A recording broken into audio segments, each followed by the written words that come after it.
2024년 성탄절에 우리에게 주시는 주님의 음성을 같이 나누기를 원합니다. 예수님께서요, 저희 같은 죄인들을 구원하시려고, 그리고 구원하셔서 하늘 백성 삼으시고 자신의 신부를 삼으려고 오신 날, 그날이 뭐예요? 성탄절입니다. 성탄절기는 애굽의 주신인 태양신을 숭배하는 날이다.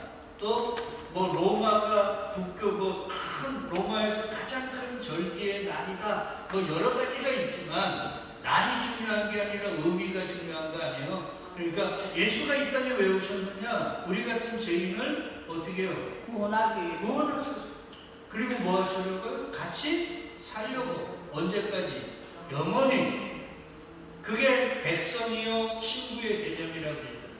그러니까 주님은 우리를 구원하신다는 그 의미는 구원의 목적이 있는 게 아니라 뭐예요? 구원 이후에 영원히 같이 사는 겁니다. 근데 우리는 그걸 자꾸 잊어버려. 자, 그래서 우리를 이 땅에서 사셔서, 맞죠? 하늘 백성 살기 위해서 예수님은 뭐를 지셔야 돼요? 십자가. 그러니까 예수님은 이 땅에 뭐하러 오신 거예요? 죽으러 오신 거예요. 저는 이런 의미에서 화려한 추리와 네온 사인 이런 걸로 분위기를 띄우며 파티와 술로 즐기는 변질된 성탄절이 과연 옳은 것인가? 이런 걸 몇 년 전부터 생각했어요. 그래서 저희들은 가급적이면 크리스마스 트리를 안 한다고 제가 말씀드렸어요. 왜? 예수가 죽으러 오셨는데 우리가 거기서 반문반문 하면서 그게 좀 죄송스럽더라고요. 여러분은 어떠실지 모르지만 저는 그렇다는 거예요. 그리고 제가 또 생각하는 게 예전에 우리 누구예요? 은채하고 현수 우리 돌잔치 이런 거 많이 하잖아요. 저희 동생 애들도 돌잔치하고 이렇게 보면 애들은 어리니까 자든지 울든지 막 이러는 거예요. 옷은 잘 입혀놨는데. 그리고 그 돌잔치 생일잔치는 다 누가 먹고 노는 거예요? 애들은 우는지 모르는지 뭐 하는지 모르고. 성탄절이 저는 그런 것 같아요. 주인공은 누구셔요? 예수님. 근데 교회라는 것조차 예수님을 주인공이라 하지만 사실은 주인공은 사람이지 않나. 그런 의미에서 우리가 좀 깊이 생각해 봐야 되지 않는가 이런 생각을 좀 합니다. 그런 의미에서 저는 우리 사랑하는 교우님들과 예수님의 오심 그리고 그것이 우리에게 주는 의미들을 좀 깊이 되새기고 세상의 이 요란함에서 떠나서 조용한 골방에 들어가서 주님의 오심을 깊이 고민하는 그런 시간들을 좀 가져야 하지 않을까 그런 생각을 좀 해봅니다. 그럼 제가 질문을 할게요. 성경에 보면 예수님의 탄생 기사가 나옵니다. 어디에 나오는지 아세요? 네? 두 군데서 나와요. 마태복음하고 누가복음. 마가와 요한은 탄생 기사가 없어요. 여러분 잘 아시지만 마태복음에는 예수님의 탄생을 별을 보고 쫓아온 동방 박사들이 헤롯궁에 가서 알려주지. 근데 누가복음에 보면 예수님의 탄생을 천사가 누구에게 가르쳐줍니까? 빈들에 있는 목자들, 양을 치는 목자들에게 가르쳐줍니다. 그래서 제가 올해는 2024년에는 내년에는 또 마태복음을 한번 하려고 하는데 올해는 이 누가복음을 통해서 우리에게 주시는 주님의 음성을 한번 들어보자 이럽니다. 자, 여러분 인류사조라는 말을 들어보셨나요? 이게 뭐냐면 인간의 사상과 문화, 사회 구조가 시대와 환경에 따라 어떻게 변화했는지를 연구하는 학문, 그런 것들을 연구하는 거예요. 그러니까 이러한 변천은 역사적, 철학적, 종교적, 과학적 요인들의 상호작용의 결과로 나타나는 거죠. 근데 이게 무슨 얘기냐면 인간들이 우리라는 존재가 어떤 존재인가를 인간이 생긴 이래로 쭉 지금까지 연구하고, 그리고 내린 결론이 뭐냐? 우리는 신이다. 우리는 뭐라고요? 신이다. 이게 어디서 나온 말이에요? 아담과 하와가 에덴 동산에서 너희가 선악과 먹으면 뭐가 된다고요? 하나님처럼 된다. 이 기가 막혀. 그 인류 사조를 한번 우리가 보자고요. 고대에는요, 이 고대가 뭐예요? 쉽게 얘기하면 우리가 잘 아는 네안데르탈인이나 원시인들이, 돌도끼 이런 걸로 산에서 과일 따먹고 짐승 잡아서 먹고 이런 거란 말이에요. 그러니까 이런 시대에는 자연과 신이 중심이 됐어요. 그러니까 자연과 신이 조화롭게 사는 과거에 인간이 이제 그렇게 생각을 하는 거예요. 그러다가 중세로 넘어옵니다. 중세는 기독교가 세상의 중심이었잖아요. 맞죠? 그러다 보니까 자연이 아니야. 그리고 뭐가 중심이 되는 거예요? 신이 하나님 중심, 예수 그리스도가 중심이 되는 그런 세상을 살게 되는 때가 중심. 그러니까 우리가 다시 초대교회로 돌아가자, 아니면 원래 다른 삶으로 돌아가자는 건 제 자신의 생각으로는 요 중심. 누구 중심? 하나님 중심, 예수 중심. 그러다가요, 요 중세를 지나고 나서 뭐가 일어나냐면 산업혁명이 일어났어요. 영국에서 필두로해서 산업혁명이 일어나면서 과학과 경제 이런 것들이 막 일어나요. 그러다 보니까 인간이요, 야, 무슨 신 중심으로 살아? 봐라, 지금 우리가 과학도, 문명도, 경제도 이렇게 우리가 일고 가잖아. 그러니까 신 중심에서 누구 중심으로 바뀌는 거예요? 인간 중심의 사고와 인문주의로 완전히 빠져. 그러니까 과학과 문명의 부흥은 우리에게 좋은 거예요, 나쁜 거예요.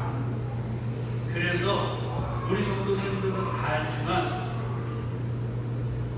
모든 세상의 문명의 시조는 아벨의 후손들이에요? 누구의 후손들이에요? 가인의 후손. 가인은 영적으로 축복받은 후손이에요? 저주받은 후손이에요? 이게 이런 거예요. 그러니까 하나님의 창세기를 통해 너희가 과학과 물질과 경제적 부여가 너희의 영적인 것에 도움이 되는가? 된다, 안 된다? 여러분, 이스라엘에서 가장 잘 살던 때가 언제인 줄 압니까? 북이스라엘에 여로보암 2세라는 왕이 치리합니다. 그때가 가장 물질적으로 부유한 때. 근데 그때 선지자들이 들고 일어나서 영적으로 암흑기였어요.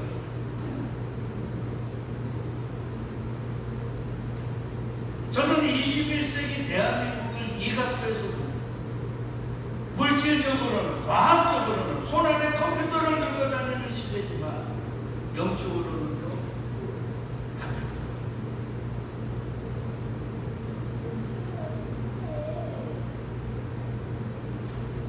주님에 대해서 제가 설교를 합니다.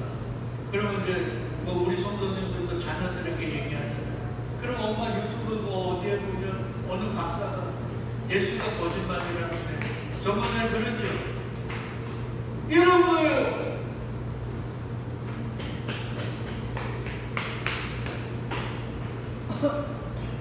여러분, 예전에는요, 저도 어릴 때 보면 갑자기 막 천둥이 치고 이러면은요, 가슴이 뜨끔했어요. 그러면서 누가 노했다고? 하나님이 노했다고.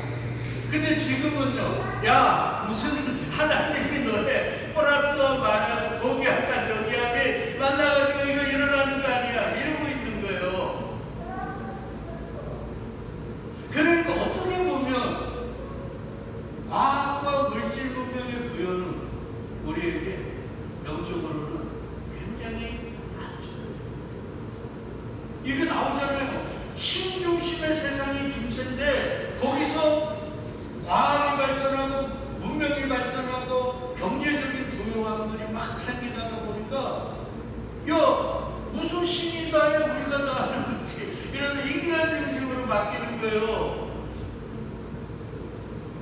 그러다가 하나님이 1차 대전, 2차 세계대전을 일으키며 야, 니네가 만든 세상이 어떤 세상이냐 이러고 보여주는 거예요. 그런데도 선악과 먹고 이 신이 된 인간들은 자신의 신됨을 포기하지 않습니다. 그래서 계몽주의, 이성주의로 근대사회에 사조들이 생겨버립니다. 그리고 현대는 어떻습니까? 이제는 인간들이요, 야, 흑인 백인 잘 사는 사람 못 사는 사람, 야, 우리 다양하게 사는 거야. 서로 도우면서 인간의 뭐를 이루자? 파라다이스를 이루자. 우리는 어디에 가야 돼요? 하나님 나라를 가야 죽음도 없고 고통도 없고 눈물이 없는 그 나라가 있는 줄 아는데 인간들은 개뿔이나 뭐 가봐야 하는 거지. 우리가 이 땅에서 물질과 문명과 인간들이 협력을 해서 그 파라다이스를 이루는 거예요.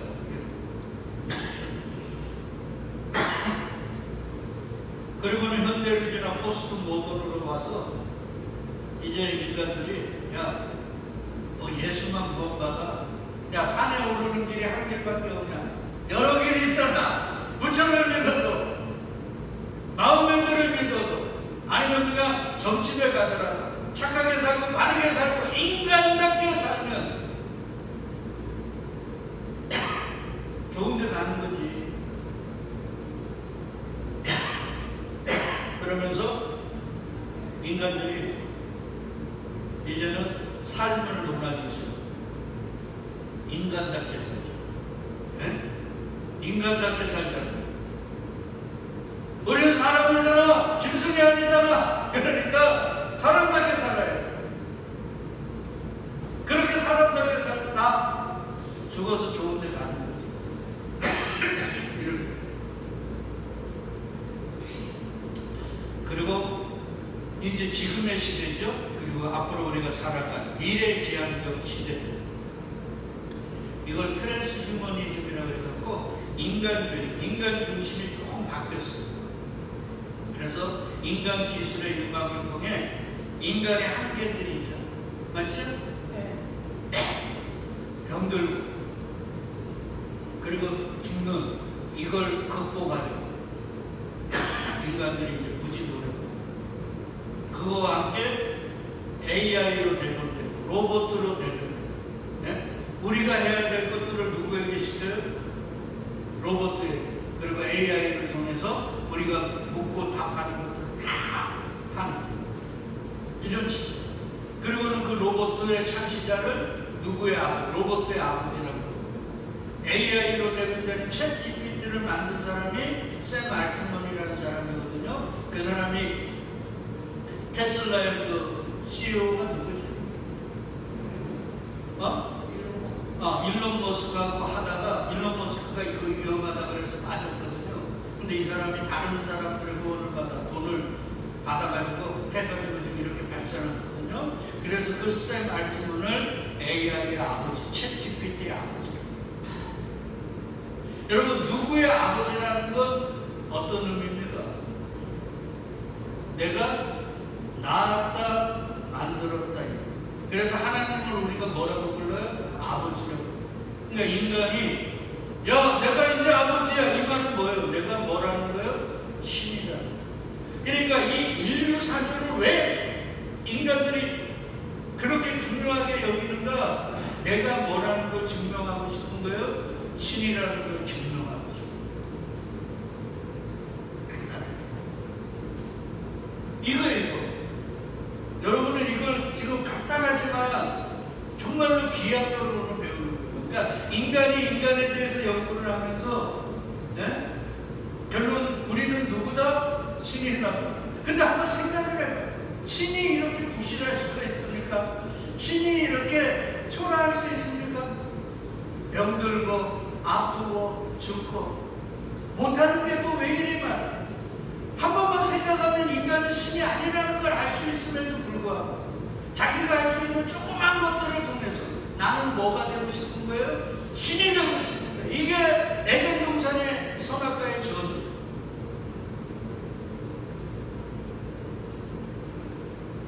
그리고 그런 사람들은 추앙하면서 맞아. 그러니까 우리가 당신들의 그런 머리와 당신들의 뛰어난 기술을 통해서 이 땅에서 우리는 뭐를 이룰 수 있다? 인간이 생각하는 파라다이스를 이룰 수 있다. 그러면 우리 질문을 해보자고요. 과연 이게 성경적으로 맞는가? 한번 물어봐야 되잖아요. 이게 성경적으로 맞는가? 맞는 거 같아, 안 맞는 거? 오늘 설교 제목이 뭐예요? 부유의 부인 아귀. 예수가 이 땅에 오셔서 누울 곳도 많으시잖아요. 근데 왜 부유해? 부유가 뭐예요? 내 아빠. 우리나라 말로 하면 뭐예요? 말. 쉽게 얘기하면 여물통입니다. 여물통 아세요?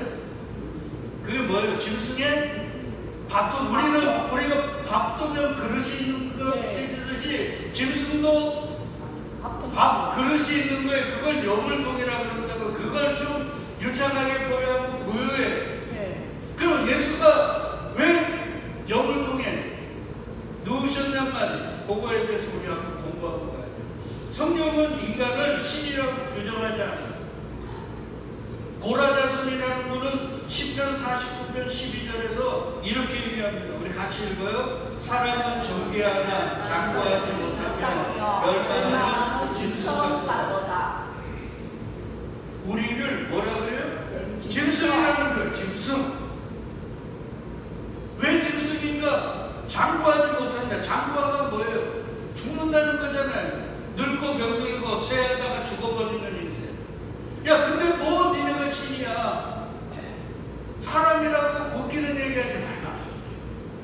너희는 뭐라고요? 짐승이라. 성경은 그냥 간단합니다. 우리는 뭐 대단한, 나는 목사고 이러니까 뭐 대단한 사람 같지만 성경은 선우 목사, 너는 뭐라고요? 짐승.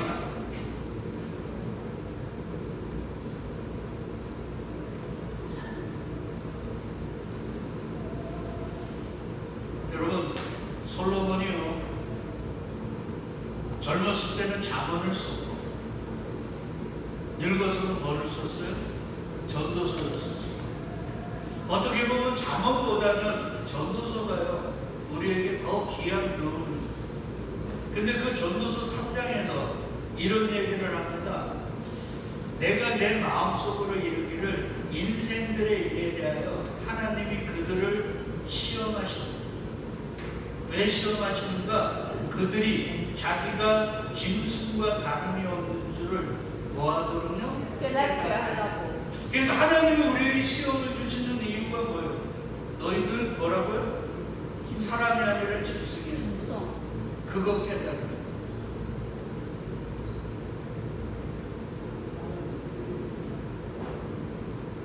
대단하지 않습니까? 우리는 뭔가 특별한 존재예요. 창세전에 택한 자니까 우리가 뭐 대단한 것 같지만 주님은 너희는 짐승이야. 짐승도 뭐로 지었어요? 우리는 흙으로. 그러니까 재료가 똑같아요. 그래서 창세기 2장 7절에 보면 짐승이나 우리나 똑같은데 사람이 될 수 있는 건 뭐를 받아야 돼요? 생기가 불어넣으면 생명이 돼요. 하나님의 자녀 예수의 신부가 되는 거예요. 뿌리가 안 부러진 존재들은 다 뭐라는 거예요? 짐승. 이 말이에요. 그러니까 우리가 사람이 될 수 있고 하늘 백성이 될 수 있고 예수 그리스도의 신부가 될 수 있는 건 우리에게 있는 게 아니라 누가 그분이 생기를 불어넣음으로 그렇게 될 수 있는 거지 우리가 무엇을 해서 될 수 있는 게 아니라는 거예요. 우리의 처음 자리는 뭐라고요? 짐승이라니까요. 그러면서 솔로몬이 이렇게 얘기합니다. 우리가 짐승인 이유가 뭐냐? 19절이에요. 같이 읽어요. 인생이 당하는 일을 짐승도 당하니 그들이 당하는 일이 일반이라. 다 동일한 호흡이 있어서 짐승이 죽음같이 사람도 죽으니 사람이 짐승보다 뛰어남이 없으면 먹은 것이 헛되리라. 이거예요. 짐승도 아프죠. 우리도 아픕니까? 아파요. 짐승도 다치죠. 우리도 다치죠. 그래서 우리 가끔 가면 차에다 부딪혀가지고 짐승들을 이렇게 로드킬하는 거 보잖아요. 우리도 차에 부딪히면 어떻게 됩니까? 아파요. 때로는 죽지요. 네. 똑같습니다. 솔로몬이 깨달은 게 이거예요. 나는 대단한 하나님의 정동과 복을 받았던 하나님이 지혜 주시고 재물 주시고 그런 복을 받아 대단한 존재인 줄 알았는데 늙어서 이렇게 보니까 짐승이나 나. 짐승도요 나이를 먹어가면서 팔팔하던 기운들이 소도 보면 아시죠? 늙어갈수록 힘을 씁니까? 못 씁니까? 멋져요. 그러다가 꼴깍꼴깍 하다가 호흡이 딱 끊어지면 가는 거예요. 우리도 똑같이. 그러니까 하나님은 왜 이렇게 만드셨을까요? 우리가 뭐라고? 짐승인 걸 알라는 거예요. 근데 니네가 그 짐승에서 사람이 되고 하늘 백성이 되고 예수의 신부가 된 건 누구 때문이다? 내 아들 때문이야. 나 때문이라는 걸 알아보라. 그래서 주님이 2000년 전에 인간 중심, 우리는 신이다, 우리는 뭐든지 할 수 있다고 마치 신인 양 착각하고 사는 그들에게 너희는 짐승임을 가르쳐 주시기 위해 당신의 아들을 어디에다 두신 거예요? 여물통에다가 확 올려놓으셨어요.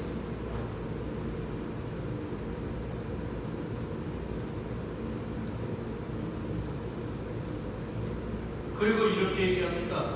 전도서 3장 20절 21절입니다. 다 흙으로 말미암았으므로 다 흙으로 돌아가나니 다 한 곳으로 가거니와 이거잖아요. 재료가 똑같아. 짐승과 우리는. 그래서 짐승도 죽으면 놔두면 다 뭐가 돼요? 썩어서 흙이 돼요. 우리도 똑같아요. 인생들의 오는 위로 가고 짐승의 오는 아래 곧 땅으로 내려가는 줄을 누가 알냐? 이게 똑같다는 얘기예요. 죽으면 다 흙으로 돌아가고 허는 주님이 원하시는 곳으로 올라간다.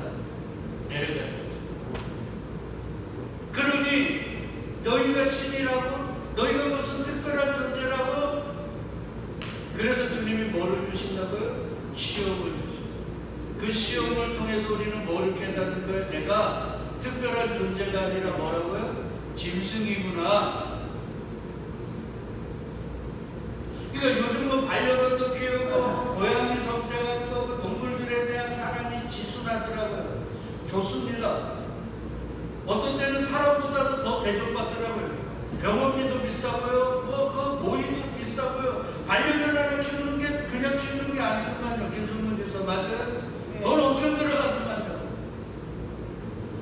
그걸 통해서 우리가 나는 짐승까지 사랑하는 대단한 존재를 깨닫는 게 아니라 야와 나는 다른 게 아니라 뭐하다고요? 같은 거야 라는 걸 깨닫는 거예요. 안 그러면 돈 쓰고 시간 쓰고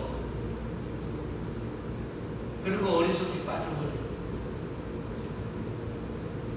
여러분 저도 어릴 때 개구락질 많이 했는데 사람이요 부모에게 막 잘못하고 인간같지도 않게 막 살아가고 이러면 사람들이 뭐라 그래요? 이 짐승만도 못한 놈 이러잖아요. 맞아. 이 이사야 1장에 보니까요, 주님이 똑같이 얘기했어요. 하늘이여 들으라, 땅이여 귀를 기울이라. 여호와께서 말씀하시기를 내가 자식을 양육하였거늘 그들이 나를 뭐했대요? 거역하였다. 인간의 최초의 거역이 어디서 생겼어요? 에덴 동산이죠. 그 이후서부터 인간은 뭐가 된 거예요? 사람이 되었다가 짐승이 된 거예요. 왜? 하나님의 신이 떠났죠. 생기가 됐다가 짐승이 되어버린 거예요. 근데 다시 그리스도가 십자가에서 죽으시고 부활하셔서 하늘나라 가시고 뭐를 보내주셔요? 성령을 보내주셔요. 그걸 받은 자만 다시 짐승에서 뭐가 되는 거예요? 사람이 되는 거예요.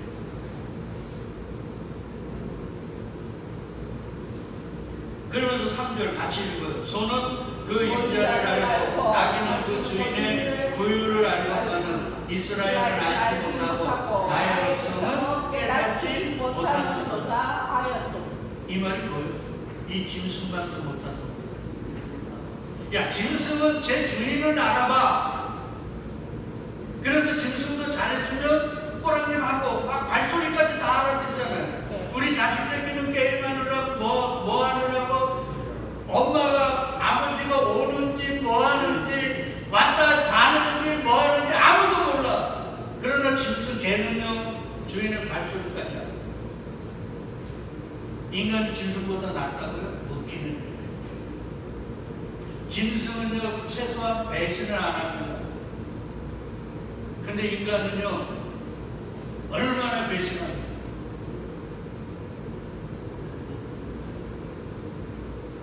그러니까 함부로 짐승들요 뭐라고 그러지 마요. 짐승들에게 절해야 됩니다.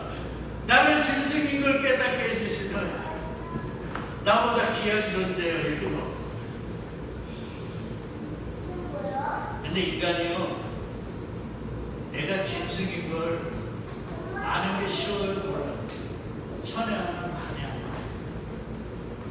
인간 스스로는 내가 짐승인 걸 몰라.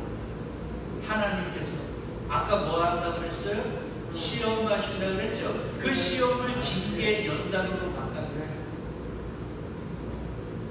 하나님이 도와주셔야만 우리가 내가 특별한 존재가 아니라 짐승이구나 이걸 깨닫게 되는 거예요. 그래서 영을 통해 누우신 생명의 떡이신 그분에게 가서 그분의 살과 피를 먹음으로 내가 뭐가 되는 거예요? 사람이 되고 그리스도의 신부가 되는 거예요. 그러니까 내가 짐승임을 깨달은 자만 구유통에 누인 그분에게로 나아갈 수 있는 거예요.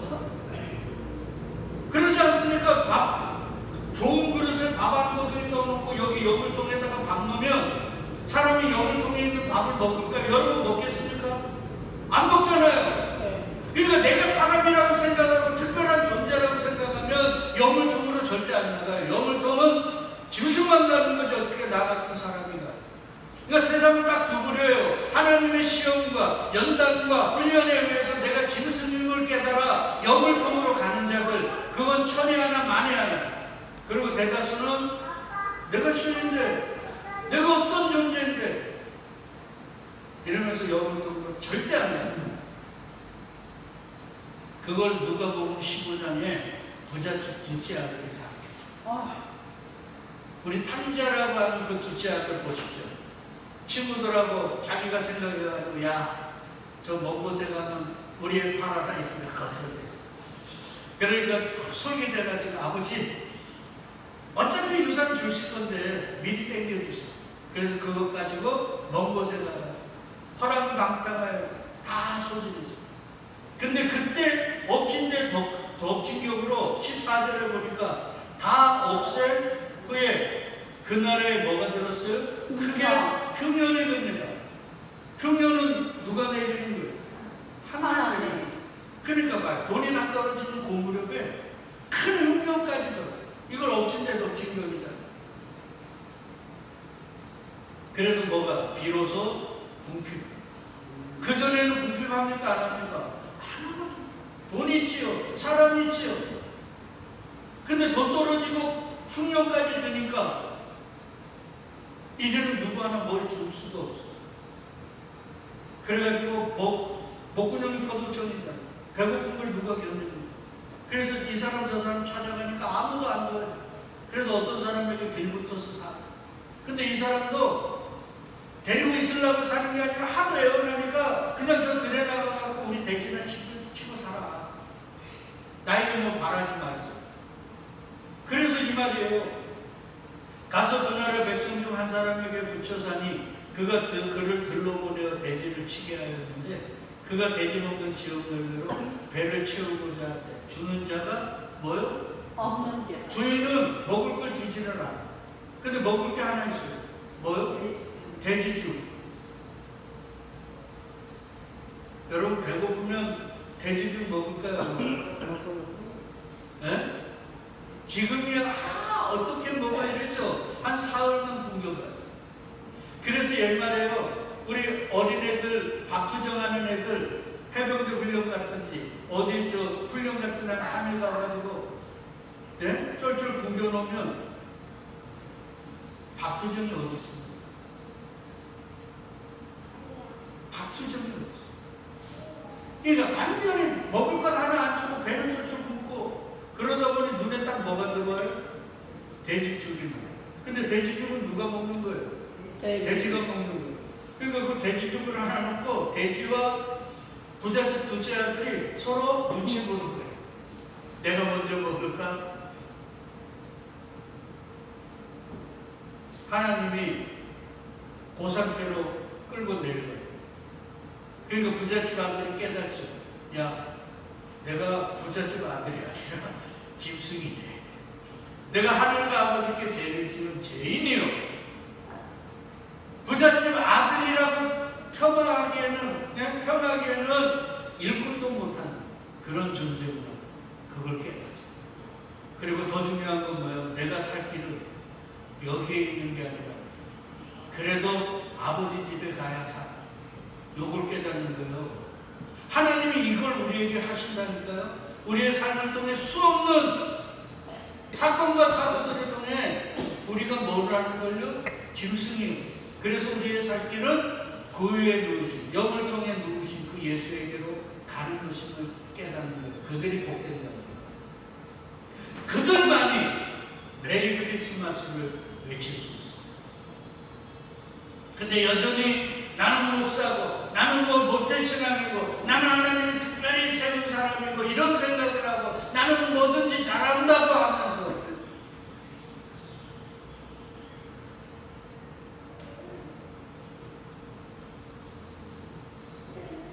나는 뭔가 짐승이 아닌 사람임을 깨달으면 절대 영을 통해 안 합니다.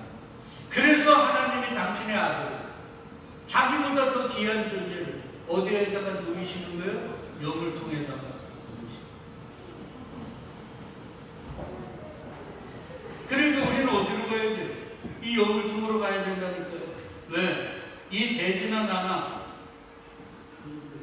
똑같이. 여러분 생각해 보세요. 우리도 삼시세끼 보면 다 뭐에 관심 있습니까? 네? 때 되면은 뭐 생각나요? 먹을 거 생각나죠? 어떤 거 먹어야 맛있을까? 어떤 거 먹어야 내가 좋을까? 우리가 짐승과 뭐가 다르냐고. 그래서 생명의 떡이신 예수가 이렇게 영을 통해 누우시고, 그리고 주님의 은혜로 내가 짐승임을 깨달은 자들과 내게로 뭐하라고요? 오라는. 그러니까 이런 거요. 아버지께서 내게 보내시는 자, 아버지께서 내게 주는 자만 내게 나온다고 그랬죠. 이게 그 말이에요. 그러니까 하나님의 시험과 연단 속에 내가 짐승임을 깨달은 자들만 그 외에 누인 나에게로 올 거예요.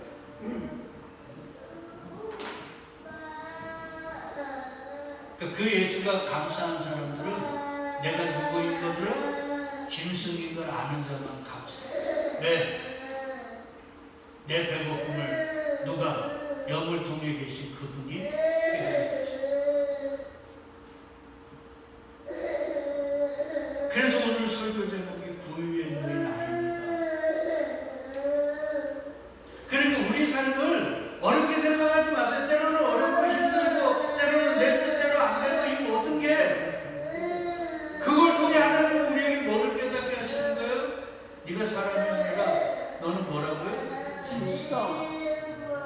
그리고 네가 사람이 될 수 있는 것 누굴 먹어야만? 생명의 떡인 그리스도 예수를 먹어야 그분으로 인하여 너가 사람이 됩니다. 그러면 이제 창세기가 이해되죠. 하나님이 남자와 여자를 뭐로 만드셨어요? 사람으로 만드셨다는 게 그냥 진흙 이겨가지고 그냥 그 만드신 게 아니라 우리의 인생 내내 시험과 징계와 연단과 환난을 통하여 우리가 짐승임을 깨닫게 하신다. 그러니 히브리서 기자가 얘기하잖아요. 너희가 징계와 연단이 없으면 뭐라고요? 사생자여 참아야 하니. 그러니 좀 어렵고 힘들어 인상 쓰지 마시고, 아, 내가 하나님이 나를 통해 짐승임을 깨닫게 하십니다. 그래서 예수 구유의 누인 그분에게로 가라는 겁니다. 그것만 깨달으면 우리는 1년 365일 우리의 평생이 뭐가 되는 거예요? 메리 크리스마스. 그렇게 되어 주의 이름으로 축복드리겠습니다. 아멘.